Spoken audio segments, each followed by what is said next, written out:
Part 5.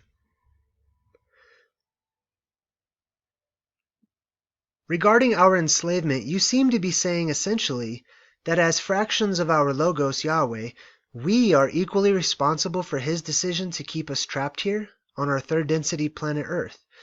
That's an interesting thought, in the sense that our total freedom must arrive through a collaborative spiritual effort. From a certain perspective, what you say is correct. From a third density view, you see yourselves as being separate from everything. From a higher perspective, you see that that is not the case at all. You and your Creator are one. As to your statement on your total freedom, you are not responsible for those around you. You and they are all one too, when seen from a higher density, but in this density, you are here to work upon yourself. You are here to remember who you are and why you are here. You are here to remember the infinite Creator, to know your Creator within you, and to offer your service to Him and to others of your own free will, choice to serve. The one comes before the other. When you remember who you are and you know it deep within the core of your being, you will know and recognize your invisible connection to all that is, and in so doing, joy and thanksgiving and service will be the natural outpouring result from your grateful heart.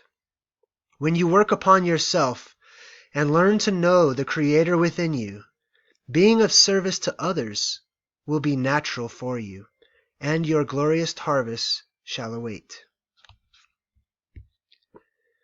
One thing I don't get, and perhaps you can explain this to me, Hidden Hand, is why those who belong to Lucifer, and Lucifer himself, do not fight for the freedom of all souls.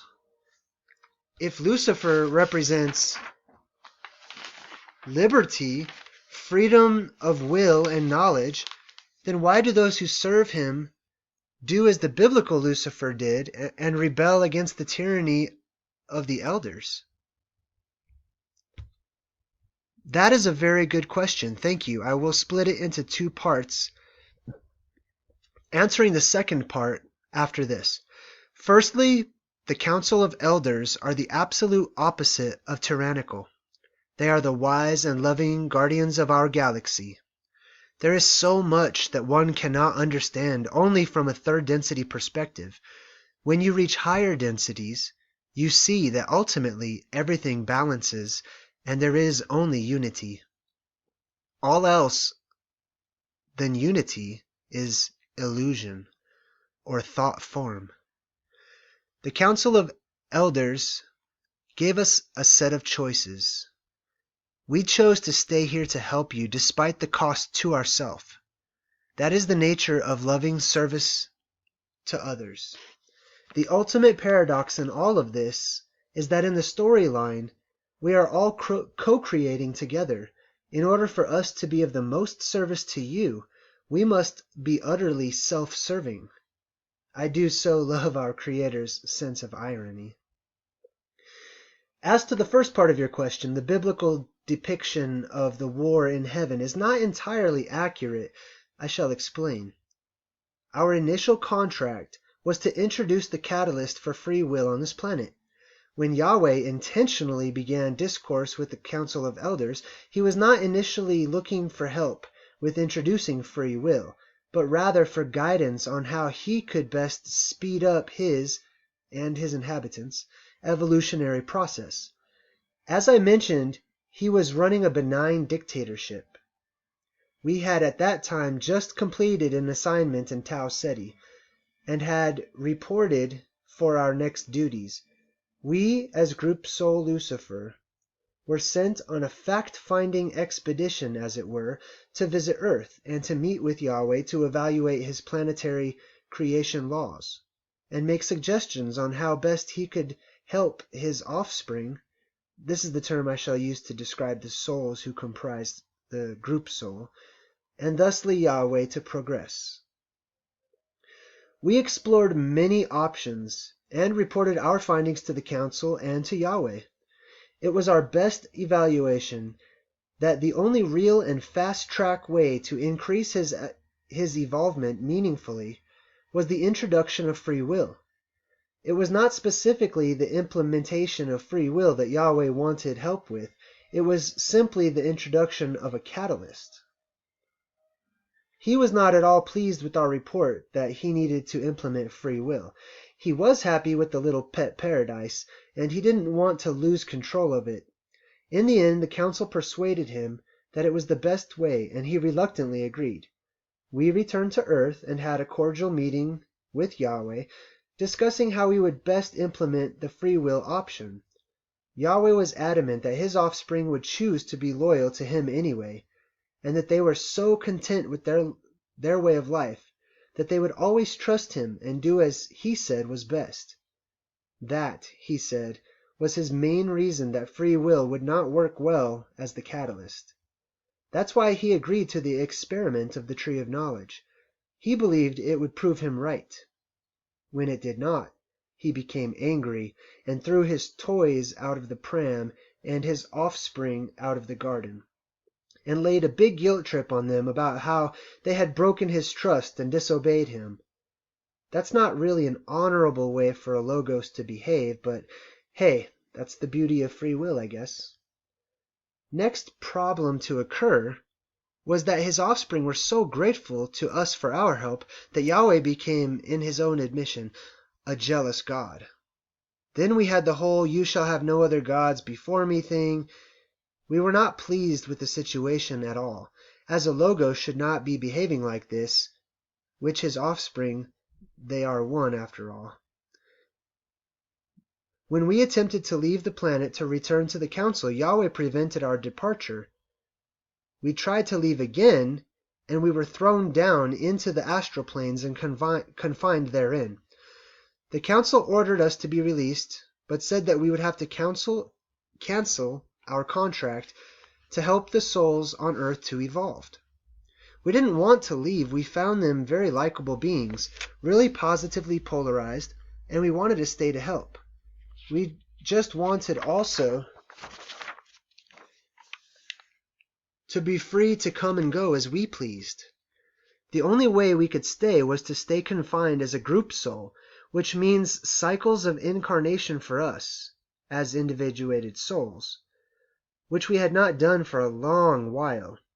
As I've stated before, there is no wrong or right seen from a higher density, but there are still consequences for every action.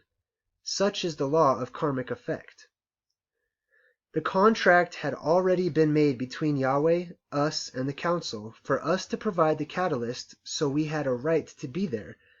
The karmic effect of Yahweh imprisoning us on the macrocosmic level was that his individuated souls would be imprisoned on a microcosmic level.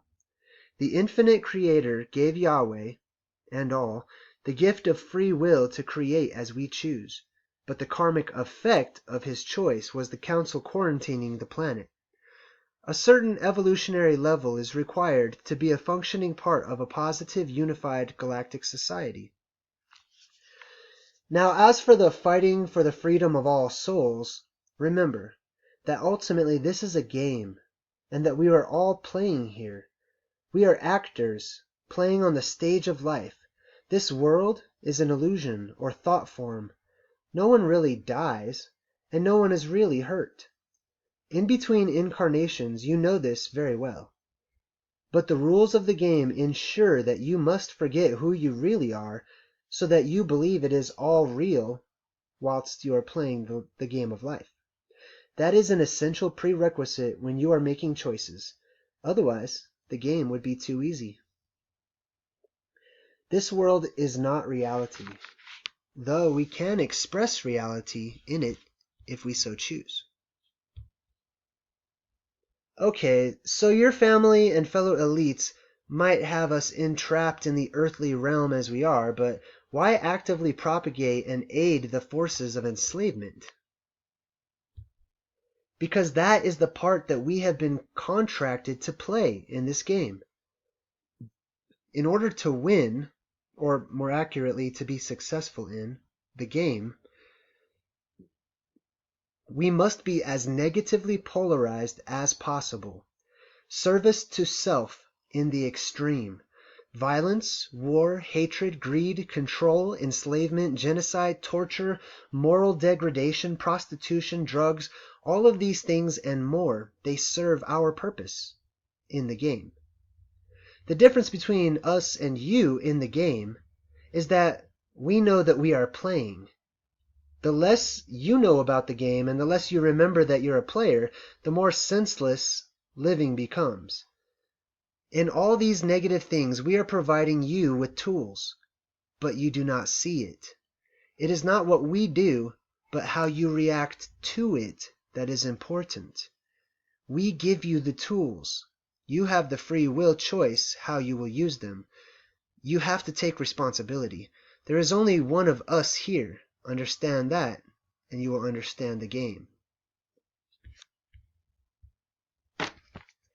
Something I found extremely interesting is the concept of the grand age of precession being split into 5,125 year cycles. 3,113 BC, the beginning of the current sub-age, was a time of great activity. Is the construction of stone monuments in Western Europe, the Middle East, and Egypt at this time related to the recognition of this cycle?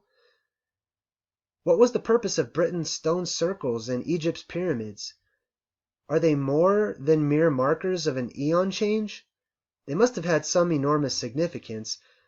Actually, something I'd most like to know is, were the builders of these monuments members of the enslaved masses who were trying to understand the nature of existence, or were the builders members of your elite bloodline?